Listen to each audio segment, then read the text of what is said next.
This reading concludes the Torah.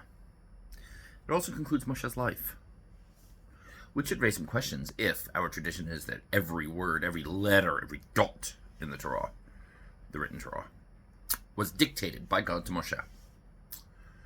And Moshe wrote it down. Who wrote the last few lines? The last 8 lines of the Torah begin with, "And Moshe died there." And continues on, and he buried him. God buried him in the valley, and the people cried for him for 30 days. And then Yehoshua... Who wrote that? Is it possible for Moshe to write, "And Moshe died"? There are debates, actually. According to one opinion, Yehoshua wrote it after Moshe died.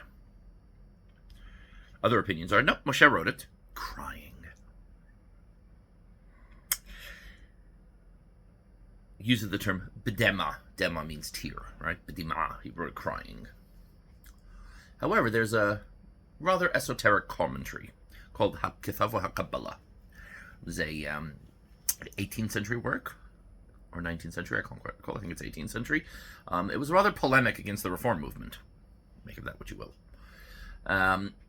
But it gave a rather esoteric commentary on this particular line, saying that when it says bedema, what it means is bedimua, which means a mixture. Happens to be the same letters, not related words. Meaning what? God dictated to Moshe, and he wrote it in a, shall we say, scrambled manner.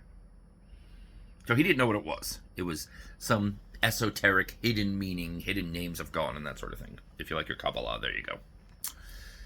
After his death, Yehoshua came and rearranged it as he was instructed to give the plain meaning of the text as we have now. So the answer is that both of the opinions in the Talmud are correct.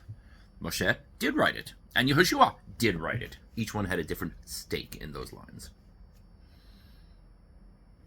Interesting, but what's the point?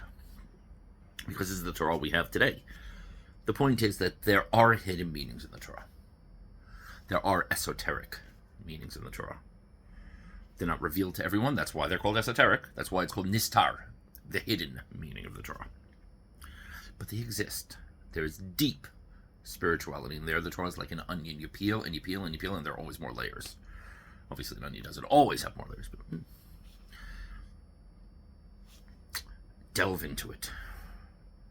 You may never get to the deep, mystical, spooky stuff, but even on the simple, revealed level, there are multiple layers. There's always more to learn. This may be the end of the Torah, but the modern tradition, sometime in the past few hundred years, the tradition developed that as soon as we finish the Torah, we take out another one, we start reading from Bereshit, writing over again. Why? Because we're never done. We finish, we start again, because there will always be more to learn. And every year you come to the same readings, there will be more to learn. Some are deeper than others, some are more spiritual than others, some are more simplistic than others. But there's always more. As it says in the Mishnah in weZoth, hafochba wa hafochba. Dig into it, turn it over, delve into it. D'cholava, because it's all there. I'm not saying you're going to become an expert in every scientific subject by studying Torah. That's not how it works. But the point is that there's always more. Everything is somehow referenced in the Torah, if you can find it. And on any given topic, and on any given line, there will always be more. Never stop learning. All the best. And since we're starting over again soon, Shana Tova.